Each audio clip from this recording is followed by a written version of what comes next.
Hello class, this is your virtual experiment number 3, which involves the determination of concentration of potassium permanganate solution. So I will cut to the chase guys. Natin dito, ang objective ninyo dito sa ating experiment nito is to determine the concentration of potassium permanganate using the standard solution of oxalic acid and ferrous ammonium sulfate or more salt. Okay guys, dito sa ating virtual experiment number 3, I will make this exception this time. Yung lab report ninyo ay pang buong klase. And ang president ninyo yung magta-turn in ng lab report ninyo. So, kung ano yung score ng isa, yun yung score ng lahat. Pero kasi, kaya ano naman kasi ginawa yun guys, kasi marami kayong gagawin dito. Okay? Although isa lang naman yung ma-obtain yung concentration ng potassium permanganate, but I want you to have a complete set of data sa i-discuss ko. Okay, so paano ba yun? Kunwari, simulan natin sa more salt. Ayan. So, ang gagawin lang natin dito is, ayan, you have this variable here. Nasa sa inyo kung sino gagawa ng range ng molarity. Pero yung volume ng titrant natin, I want to correct this one, is a titrate. It is a titrant, yung nasa earlier class natin. Okay? Yun ay 10 ml lang yung magiging variable niyo. And then yung molarity ng titrate, doon kayo magkaroon ng variation. So, may gagawa ng 1 molar, 2 molar, 3 molar, hanggang 10 molar. So, it's 10 set of data. Ganun din sa may ating oxalic acid. Ayan. So, 20 set dapat yung makita ko na yan. And then, after that, sasagutan ninyo itong mga to. Okay? Sasagutan niyo mga yan. Pero before nyo sagutan yan, let's conduct a titration experiment here. So, ang gagawin na dito is just add a dilute sulfuric acid and then immediately start the titration. Pero pag sa oxalic acid kasi guys, is i-heat nyo pa siya para mas mabilis yung reaction natin. So, ayan.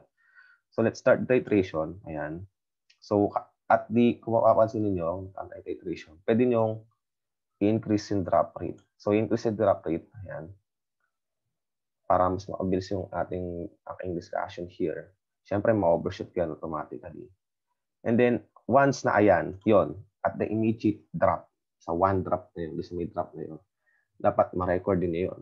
Kasi kapag na-second drop na tayo, guys, that is an overshoot. So, let's suppose that yung nagawa ko is equivalence point. So, one drop, nagkaroon agad na equivalence point. So, gagawin ko is, check ko lang to.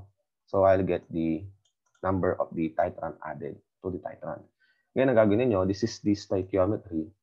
And your objective, guys, is to answer this. Yan. And take a screenshot at each answer per molarity, per concentration. And dapat makita ko doon sa may lab report nyo na naka-check yan. Kasi kunwari, here, sige, mag-start dito ng titration. Start ulit ako ng titration dito. Ayan, so mag-start tayo.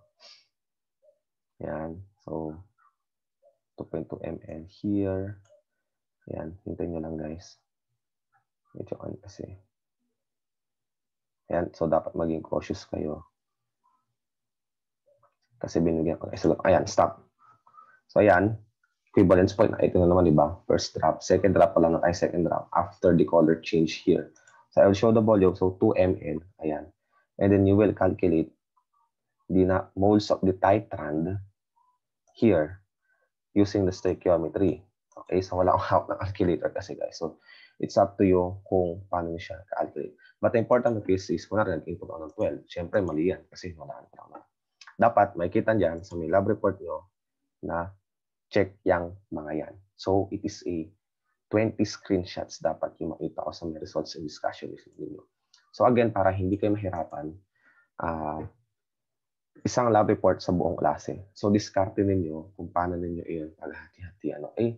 Score ng isa, score ng lahat. Yun. So, ayan. Kung gusto nyo malaman yung actual procedure na sa real life, ayan, makikita nyo naman yung mga ginamit natin. And this is the real life procedure, real laboratory procedure. And if you want to see the video, ayan, so, nasa enrichment pass na lang yan. Nandito yung video demo niya kapag kinandak nyo siya sa may actual laboratory. Ayan, ito.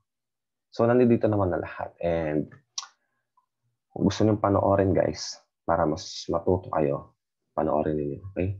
So, I will end my discussion here. So, I hope na naintindihan niyo yung instruction ko.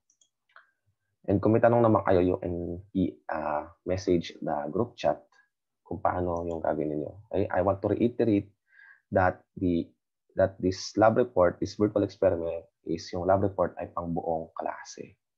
Okay? Pang buong klase. Ngayon lang to, guys. Ngayon lang to. So, don't worry kasi sa mga succeeding lab reports nyo is puro individuality yan. Okay? So, guys, that's it for tonight. And thank you for listening for this discussion. And hope you learned something. If you have any questions, please kindly message. Send your questions at our group messenger group chat. So thank you guys and goodbye.